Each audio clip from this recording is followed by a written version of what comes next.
नमस्कार। मैं वीके शास्त्री अपने चैनल के माध्यम से आप सभी दर्शकों का बहुत बहुत स्वागत करता हूं। आज के इस वीडियो में हम बात करेंगे आने वाले 3 महीनों अप्रैल, मई, जून में कौन कौन सी घटनाएं, कौन कौन से कालखंड ऐसे होंगे जब आपको धन लाभ का प्रबल योग बनेगा, आर्थिक स्थिति मजबूत होगी, नौकरी, व्यापार, विदेश गमन के लिए कौन सा कालखंड बेहद अनुकूल रहेगा, किस कालखंड में विवाह संतान के योग बनेंगे, प्रेम संबंधों में प्रगाढ़ता आएगी, दाम्पत्य जीवन में खुशियां बढ़ेंगी और किस कालखंड में संबंधों को बचाकर रखने के लिए विशेष सावधानी भी बरतनी पड़ेगी। शेयर मार्केट से लाभ लेने के लिए कौन सा समय अनुकूल रहेगा, कब आपको पद प्रतिष्ठा प्रमोशन का लाभ मिलेगा, राजनीति और करियर की दृष्टि से कौन सा कालखंड विशेष शुभ रहेगा, किस कालखंड में भाग्य आपका पूरी तरह से साथ देगा और कौन सा कालखंड प्रॉपर्टी और वाहन क्रय करने के लिए बेहद अनुकूल होगा। साथ ही साथ इस बात पर भी चर्चा करेंगे कि किस कालखंड में आपको अपने स्वास्थ्य, सामाजिक प्रतिष्ठा और लव रिलेशंस को लेकर बेहद सावधान रहना पड़ेगा। ज्योतिष शास्त्र का ये सिद्धांत है कि जब अच्छा समय आए, ग्रहों का गोचर वांछित परिणाम देने में सक्षम हो, उस अवसर का पूरा लाभ ले लेना चाहिए और जब ग्रहों का गोचर प्रतिकूल हो तो शांत बैठकर उपायों के द्वारा अपनी रक्षा करनी चाहिए। इसी उद्देश्य से ये वीडियो अपलोड कर रहा हूँ ताकि आने वाले 3 महीनों का आप ज़्यादा से ज़्यादा लाभ लेकर अपने अधूरे कार्यों को पूरा करें, अपनी इच्छाओं, अपने सपनों को पूरा करें और जीवन में इच्छित लाभ को प्राप्त करें। ये विश्लेषण आपकी चंद्र राशि के आधार पर किया जा रहा है, यानी चंद्रमा आपकी जन्म कुंडली में जिस राशि में गोचर कर रहे हैं वही आपकी चंद्र राशि होगी और उसी के आधार पर आपको इस वीडियो को समझना है। तो ये है कन्या राशि के जातकों की कुंडली। आपके लग्न के स्वामी हैं युवराज बुध और बुध का गोचर 9 अप्रैल को कुंडली के सप्तम भाव में होगा, जहां पर राहु के साथ बुध की युति बनेगी। शुक्र यहां पर 31 मार्च को आएंगे और राहु, बुध और शुक्र का त्रिग्रही योग बनेगा कुंडली के सप्तम भाव में। यहाँ पर शुक्र अपनी उच्च की राशि मीन राशि में गोचर करेंगे और सप्तम भाव में मालव्य राजयोग बनाएंगे। शनि मंगल का गोचर कुंडली के छठे भाव में है और मंगल 23 अप्रैल तक यहाँ पर गोचर करेंगे। सूर्य 13 अप्रैल को कुंडली के अष्टम भाव में अपनी उच्च की राशि में गोचर करेंगे और गुरु और सूर्य की युति बनेगी कुंडली के अष्टम भाव में और गुरु राशि परिवर्तन करेंगे 1 मई को और भाग्य के भाव में आ जाएंगे। केतु का गोचर आपके लग्न भाव में है। ये तो है ग्रह स्थितियाँ। आगे बढ़ने से पहले एक संक्षिप्त चर्चा इस बात पर करेंगे कि पिछले 3 महीनों जनवरी, फरवरी, मार्च में आपके जीवन में किस तरह की समस्याएं आई और इन समस्याओं का कारण क्या था। क्योंकि जब आप इस बात को समझ लेंगे कि आपके जीवन में समस्याएं क्यों आई, तो भविष्य में उसी तरह का ग्रह गोचर बनने पर आप पहले से सावधान रहेंगे और अपनी सुरक्षा कर ले जाएंगे। साथ ही साथ जो मैं आपको बताने जा रहा हूँ, अगर वैसा ही आपके साथ घटित हुआ हो तो कमेंट करके ज़रूर बताइएगा ताकि आपके साथियों, आपके मित्रों को भी आपके अनुभव का लाभ मिल सके। ज्योतिष शास्त्र में काल पुरुष कुंडली में कर्म और लाभ का कारक शनिदेव को माना जाता है। शनिदेव कन्या राशि के जातकों के लिए राशि के स्वामी के मित्र भी हैं और कारक भी हैं, लेकिन शनिदेव 12 फरवरी से लेकर के 18 मार्च तक अस्त रहे। शनि के अस्त होने का सबसे ज़्यादा प्रभाव आपके कामकाज पर, कारोबार, रोजगार, व्यापार और आर्थिक स्थिति पर पड़ा होगा। 36 दिन तक शनि के अस्त होने का नकारात्मक प्रभाव ये पड़ा कि काम कारोबार की गति धीमी हो गई। कोई नया कारोबार शुरू किया तो वो आगे नहीं बढ़ पाया और रोजगार व्यापार में मंदी के कारण आपकी आर्थिक स्थिति खराब होती चली गई। सबसे ज़्यादा कष्ट उन्हें हुआ होगा जिनके जीवन में शनि की 7.5 ढैया गतिमान थी या जिनकी जन्म कुंडली में शनि खराब थे। हालात ये बने होंगे कि आप काम करने के इच्छुक थे लेकिन आपको काम नहीं मिला होगा और आपको एक एक पैसे के लिए परेशान होना पड़ा होगा। हो सकता है कि आपको कर्ज भी लेना पड़ा हो। शनि के अस्त होने के कारण स्वास्थ्य संबंधी समस्याएं भी आई क्योंकि शनि रोग के भाव में बैठे थे और 12वें भाव पर दृष्टि डाल रहे थे जो कि अस्पताल का होता है। तो हो सकता है कि डॉक्टर और अस्पताल के चक्कर भी लगाने पड़े हों। आर्थराइटिस, जोड़ों में दर्द, थकान, आलस्य, काम में मन न लगना, काम को टालने की प्रवृत्ति का बढ़ते जाना, ये सब समस्याएं आपके साथ आई होंगी। आर्थिक संकट, कारोबार में मंदी, खराब स्वास्थ्य और आपके अपनों का आपसे दूर होते जाना, इसके कारण इतना अधिक मानसिक तनाव, चिंता, हताशा, निराशा की स्थिति बनी होगी कि आप डिप्रेशन की स्थिति में आ गए होंगे। कमेंट करके बताइएगा। फरवरी मार्च की दूसरी वो महत्वपूर्ण घटना जिसके कारण आपको जीवन में परेशानियों का अनुभव करना पड़ा, परेशानियों का सामना करना पड़ा, वो थी शनि और सूर्य की युति का बनना। ज्योतिष शास्त्र में शनि और सूर्य को एक दूसरे का प्रबल शत्रु माना जाता है और 13 फरवरी से लेकर के 14 मार्च के बीच सूर्य और शनि की युति बनी कुंडली के 6ठे भाव में। अब दो प्रबल शत्रु सूर्य और शनि जब एक साथ गोचर किए तो दोनों ही पीड़ित हुए, सूर्य भी और शनि भी। शनि के अस्त होने और पीड़ित होने का प्रभाव तो आप समझ चुके हैं। सूर्य क्या है? सूर्य हैं ग्रहों के राजा, हमारा आत्मबल, हमारा आत्मविश्वास। सूर्य शासन प्रशासन, राजनीति, उच्च सरकारी पदों और पिता के कारक होते हैं। सूर्य मान सम्मान, पद प्रतिष्ठा के कारक होते हैं। सूर्य के पीड़ित होने से पिता को कष्ट हुआ होगा या पिता और बॉस और सीनियर से आपके संबंध खराब हुए होंगे। अगर आप राजनीति में थे तो वहाँ भी उठापटक की स्थिति बनी होगी। आपको शासन प्रशासन और गवर्नमेंट सिस्टम का सहयोग बहुत नहीं मिला होगा। बहुत से काम जो गवर्नमेंट ऑफिसर्स के सहयोग से बनने थे उसमें बाधा आई होगी। हो सकता है आपको गवर्नमेंट से पैसा मिलना था, वो ना मिल पाया हो। सूर्य के पीड़ित होने से वो जातक जो ओल्ड एज के थे, खास करके heart patient, angina pain, blood pressure, migraine या सिरदर्द से पीड़ित थे, उनको विशेष समस्या ज़रूर आई होगी। कमेंट करके बताइएगा। कन्या राशि के जातकों के लिए धन की दृष्टि से बुध, शुक्र और राहु का गोचर बहुत ही महत्वपूर्ण है क्योंकि तीनों ही ग्रह एक दूसरे के परम मित्र हैं और राहु सप्तम में पहले से ही हैं। यहाँ पर शुक्र 31 मार्च को आ जाएंगे और बुध 9 अप्रैल को आ जाएंगे। शुक्र यहाँ पर मालव्य राजयोग बनाएंगे और बुध शुक्र का लक्ष्मी नारायण योग बनेगा। अब मालव्य राजयोग क्या है ये समझिए और इसका प्रभाव क्या होता है। देखिए, मालव्य राजयोग तब बनता है जब शुक्र अपनी स्वराशि या उच्च राशि में हो और केंद्र के भाव में गोचर करें।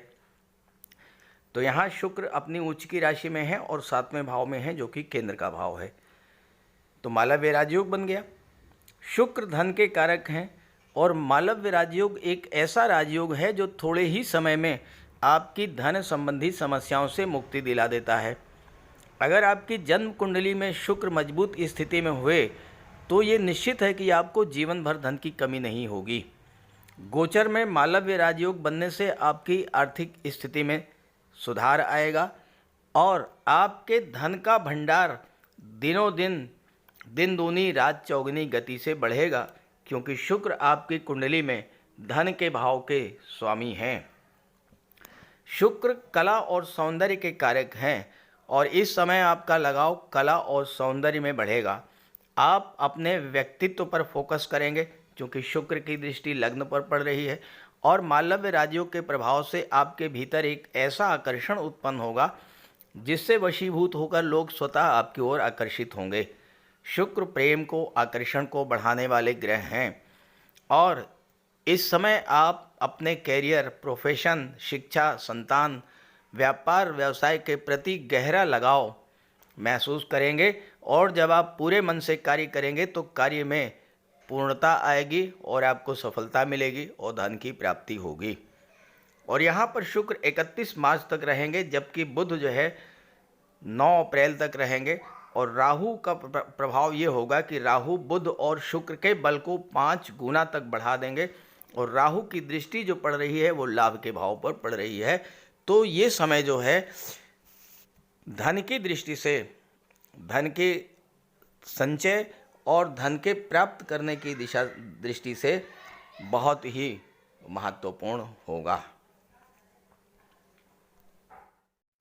व्यापार की बात करें तो बिजनेसमैन के लिए राहु, बुध और शुक्र तीनों का गोचर बहुत ही महत्वपूर्ण है। बुध यहाँ पर सप्तम भाव में 9 अप्रैल को आ जाएंगे और सप्तम भाव व्यापार का होता है। सप्तम भाव में बुध 9 अप्रैल से लेकर के 10 मई तक गोचर करेंगे और ये जो गोचर काल है बुध का, ये आपके लिए व्यापार व्यवसाय को बढ़ाने वाला होगा, क्योंकि बुध दशम के भी स्वामी हैं, जो कि आपके कैरियर, प्रोफेशन को शो करता है और दशम का दशम होने के नाते सप्तम भाव भी आपके कैरियर को शो करता है। तो इस समय 9 अप्रैल से 10 मई तक का जो गोचर काल है ये व्यापार व्यवसाय को बढ़ाने के लिए बहुत ही उपयुक्त है। और चूंकि राहु भी रहेंगे तो राहु आपके व्यापार में अचानक से बहुत बड़ी वृद्धि करेंगे, बहुत बड़ा बिजनेस ग्रोथ देखने को मिलेगा। प्रॉपर्टी, वाहन और भौतिक सुख सुविधाओं का विचार कुंडली के चौथे भाव से किया जाता है और चौथे भाव के स्वामी हैं देवगुरु बृहस्पति। देवगुरु बृहस्पति 1 मई को कुंडली के 9वें भाव में आ जाएंगे और यहाँ पर भाग्य भाव में गोचर करते हुए आपको भौतिक सुख सुविधाएं भी प्रदान करेंगे। साथ ही साथ देवगुरु बृहस्पति भूमि, भवन और प्रॉपर्टी का भी योग बनेगा। गुरु धन के कारक हैं, संतान के कारक हैं, विवाह के कारक हैं, मान सम्मान के कारक हैं और गुरु की दृष्टि कुंडली के पराक्रम के भाव पर, गुरु की दृष्टि लग्न के भाव पर और गुरु की दृष्टि कुंडली के पंचम भाव पर पड़ेगी। तो ये जो समय है 1 मई के बाद, ये आपके विवाह के लिए भी बहुत अनुकूल रहेगा, संतान प्राप्ति के लिए भी अनुकूल रहेगा। और चूँकि गुरु सप्तम भाव के भी स्वामी हैं, चौथे भाव और 7वें भाव के स्वामी हैं, तो 1 मई के बाद आपकी भौतिक सुख सुविधाओं में वृद्धि करेंगे और आपके विवाह का भी प्रबल योग बनेगा। जहाँ तक शुक्र की बात है, शुक्र 19/5 को भाग्य भाव में आ जाएंगे और 19/5 से लेकर के 12 जून तक शुक्र यहाँ पर गोचर करेंगे। अब शुक्र और बुध, गुरु दोनों की युति आपके भाग्य भाव में बनेगी। दो शुभ ग्रह जब भाग्य के भाव में गोचर करेंगे और शुक्र भाग्य भाव के स्वामी भी हैं, तो ये जो समय है हर दृष्टि से, भौतिक सुख सुविधाओं की दृष्टि से, प्रॉपर्टी, वाहन की दृष्टि से, संतान, विवाह, लव, रोमांस और दाम्पत्य सुखों की दृष्टि से ये समय आपके लिए विशेष अनुकूल रहेगा। सरकारी नौकरी के लिए प्रयास कर रहे छात्रों के लिए शनि, मंगल और सूर्य का गोचर बहुत ही महत्वपूर्ण है। मंगल आपकी कुंडली के 6ठे भाव में 23 अप्रैल तक रहेंगे और मंगल जब 6ठे भाव में गोचर करते हैं तो शत्रुहंता तो होते ही हैं, मंगल के सामने कोई टिक नहीं सकता। 6ठा भाव कंपटीशंस का होता है और मंगल के प्रभाव से हर तरह की कंपटीशन में आप सफलता अर्जित करेंगे। एक विशेष बात, मंगल 23 अप्रैल तक विपरीत राजयोग बनाएंगे। मंगल छठे भाव 8वें के स्वामी होकर के छठे में गोचर कर रहे हैं। देखिए 8वें भाव में एक लिखा है, एक का मतलब मेष राशि, मेष राशि के स्वामी मंगल 8वें के स्वामी छठे में गोचर कर रहे हैं, तो विपरीत राजयोग। मंगल विपरीत राजयोग बना रहे हैं। और सूर्य जो हैं ये 13 अप्रैल से 14 मई तक अष्टम भाव में विपरीत राजयोग बना रहे हैं। देखिए सूर्य 12वें भाव के स्वामी हैं, 12वें भाव में 5 लिखा है, 5 का मतलब सिंह राशि, सिंह राशि के स्वामी सूर्य, सूर्य कहाँ बैठे हैं 8वें में। तो सूर्य मंगल दोनों ही विपरीत राजयोग बना रहे हैं। मंगल 23 अप्रैल तक और सूर्य 13 अप्रैल से 14 मई तक। तो छात्रों के लिए ये समय बहुत ही महत्वपूर्ण है। किसी भी स्ट्रीम में हैं वो, चाहे वो कला के क्षेत्र में है, चाहे वो साहित्य के क्षेत्र में है, चाहे वो इंजीनियरिंग के क्षेत्र में, टेक्नोलॉजी के क्षेत्र में, शासन प्रशासन के क्षेत्र में तैयारी कर रहे हैं, हर दृष्टि से सूर्य और मंगल का गोचर छात्रों के लिए सफलता देने वाला होगा। क्योंकि सूर्य और मंगल दो दो ग्रह विपरीत राजयोग बना रहे हैं। और 14 मार्च को सूर्य कहाँ होंगे? सूर्य भाग्य के भाव में होंगे। तो ये समय आपके कैरियर के लिए, आपके प्रोफेशंस के लिए, पद प्रतिष्ठा प्रमोशन के लिए बहुत उपयुक्त होगा। क्योंकि इस समय सूर्य के साथ गुरु भी होंगे। भाग्य भाव में दो दो शुभ ग्रह, भाग्य का साथ मिलेगा, पिता का सहयोग मिलेगा, गुरु का आशीर्वाद मिलेगा, सीनियर बॉस का आपको सहयोग मिलेगा। और 14 मई के बाद विशेष योग बनेगा आपके पद प्रतिष्ठा और प्रमोशन को प्राप्त करने का। कन्या राशि के वो जातक जो कि गवर्नमेंट जॉब में हैं या प्राइवेट सेक्टर में कंप्यूटर कम्युनिकेशन या मैनेजमेंट के क्षेत्र में हैं, कैरियर ग्रोथ के लिए 14 जून के बाद का समय विशेष महत्वपूर्ण है। क्योंकि सूर्य का गोचर कुंडली के दशम भाव में होगा 15 जून को, और सूर्य 15 जून से 16 जुलाई तक 10वें भाव में गोचर करेंगे। और बुध भी 14 जून को यहाँ पर आ जाएंगे, और बुध 14 जून से 29 जून तक दशम भाव में गोचर करेंगे। तो इस समय अगर आप प्रयास करेंगे तो आपको प्रमोशन का लाभ मिल सकता है, वेतन वृद्धि का लाभ मिल सकता है, उच्च पद मिल सकता है। और 23 अप्रैल से 1 जून के बीच जब मंगल सप्तम भाव में आएंगे तो भले ही मंगल राहु का अंगारक योग बनेगा, लेकिन मंगल की दृष्टि दशम भाव पर पड़ेगी। तो ये समय भी आपके कैरियर ग्रोथ के लिए बहुत महत्वपूर्ण होगा। जो लोग विदेश जाने के इच्छुक हैं, विदेशी व्यापार करना चाहते हैं, विदेशों में सेटल होना चाहते हैं, उनके लिए शनि का गोचर तीनों ही महीनों में बहुत अच्छा है। क्योंकि शनि विपरीत राजयोग बना रहे हैं। हालांकि 23 अप्रैल तक विशेष योग बनेगा जब मंगल शनि की युति बनेगी और मंगल की दृष्टि 12वें भाव पर पड़ेगी, तो ये विशेष योग बनेगा। वैसे तो लगातार विदेश जाने का योग बना ही हुआ है। जहाँ तक भाग्य की बात है तो 1 मई के बाद भाग्य पूरी तरह से साथ देना शुरू करेगा, जब भाग्य के कारक देवगुरु नवम भाव में गोचर करेंगे। जहाँ तक शेयर मार्केट की बात है तो 1 मई के बाद गुरु की दृष्टि पंचम भाव पर पड़ेगी, और ये समय शेयर मार्केट की दृष्टि से बहुत ही बेहतर होगा। अब सावधानी की बात कर लें तो 23 अप्रैल को मंगल राशि परिवर्तन करेंगे, और राशि परिवर्तन करके कुंडली के सप्तम भाव में आ जाएंगे। यहाँ पर मंगल और राहु का अंगारक योग बनेगा 23 अप्रैल से लेकर के और 1 जून तक। तो यहाँ इस गोचर काल में चूँकि अंगारक योग ऐसा योग है जो हर चीज़ को जला करके राख करने वाला होता है योग, और ये सप्तम भाव में बन रहा है, तो आप अपने क्रोध पर, अपनी वाणी पर विशेष नियंत्रण रखिएगा, अन्यथा दाम्पत्य जीवन में समस्याएं उत्पन्न हो सकती हैं, तो सावधान रहिएगा। इसके अलावा मंगल अष्टम के स्वामी हैं, तो स्वास्थ्य संबंधी समस्या जरा सी भी अगर उत्पन्न होती है तो तुरंत डॉक्टर के संपर्क में रहिएगा, और वाहन चलाते समय भी आप विशेष सावधानी बरतिएगा। तो अंगारक योग का कोई विशेष प्रभाव आप पर नहीं पड़ेगा।